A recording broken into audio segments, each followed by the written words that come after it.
Okay. 1, 5, 3. गोसाई कुण्ड शिवको झुण्ड गोसाई कुण्ड शिवको झुण्ड गोसाई कुण्ड शिवको झुण्ड ये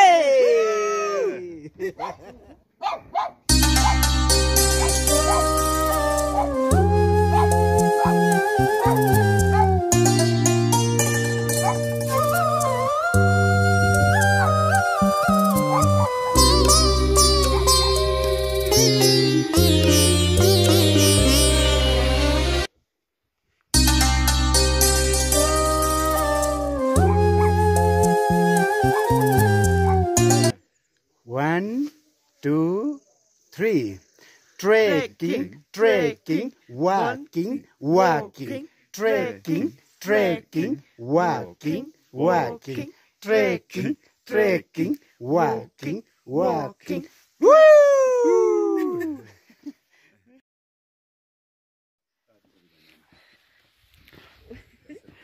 Is ein bisschen langer. Ja,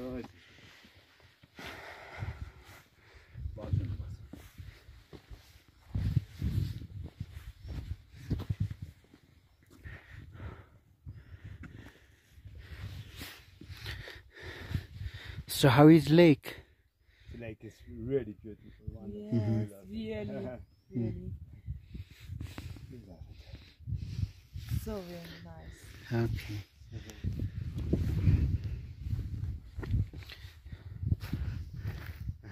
Right, we are now in Gosai Kunda, on the holy lake of the Hindu peoples, Lord Shiva's place. So where are you from, guys? Germany. Oh, German. Yes, Alright, okay. it's very nice here. We love it. We love it. You love it. It's a We holy love it. place. Right, okay.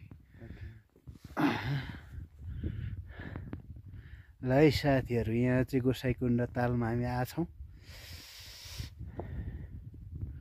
रमाइलो भइरहेछ चाहिन्छ के अरे हप्पीलाई सियो अब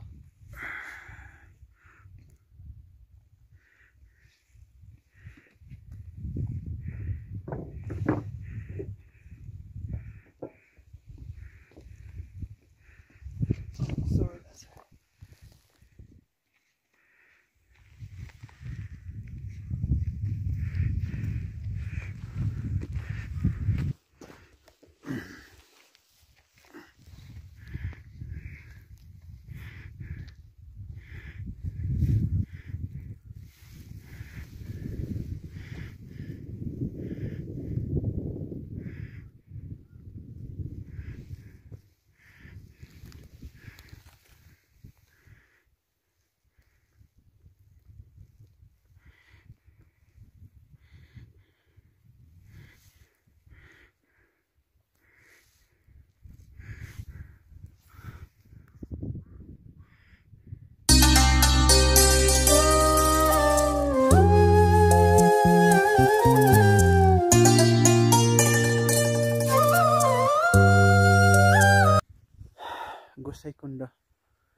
गोसाइकुण्डमा छौँ हामी यो चाहिँ 4380 मिटर उचाइमा पर्दछ जहाँ भगवान शिवले यो ठाउँमा आफूले खाएको विषलाई पच्नको लागि आफ्नो त्रिशूलले खोपेर पानी निकाली विषलाई पचेको ठाउँ हो त्यसैले यो धार्मिक रूपमा चाहिँ महत्त्वपूर्ण छ यो ठाउँ चाहिँ नि धामी झाँक्री मात्र नभएर सबैको लागि महत्त्वपूर्ण हुन्छ आनिमखोला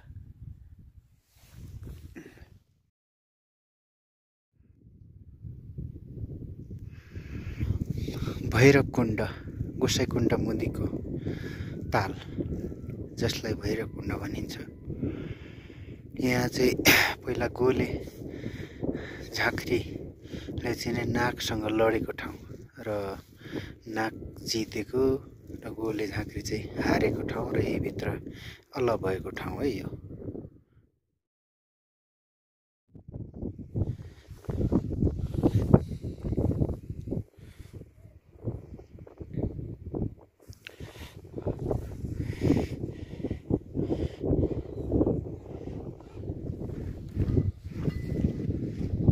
Seraptal.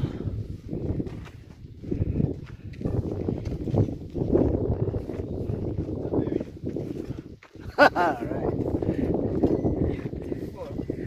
Beautiful, huh?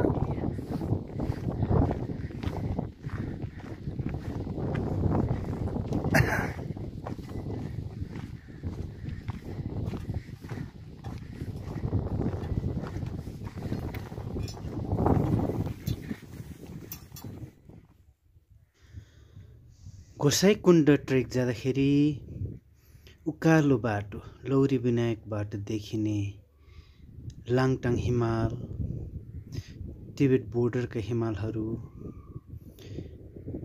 गणेश हिमाल र सेन्जन हिमालहरूका सुन्दर दृश्यले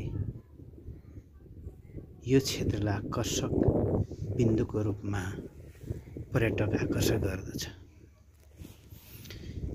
यो ठाउँबाट देखिने अग्ला पहाड खोज र खुला फाँटहरू सँगै लौरी विनायकबाट धेरै गणेश हिमाल हानेखेर तिब्बत बोर्डरको हिमालहरू लाङटाङ देख्न सकिन्छ है मित्रहरू। हेरौँ सबले रमाइलो गणेश हिमाल, तिब्बत बोर्डरको हिमालहरू, लाङटाङ हिमाल। हिमाल हिमाल नेपाल नेपाल, हिमाल हिमाल नेपाल नेपाल, हिमाल हिमाल नेपाल नेपाल। Thank you.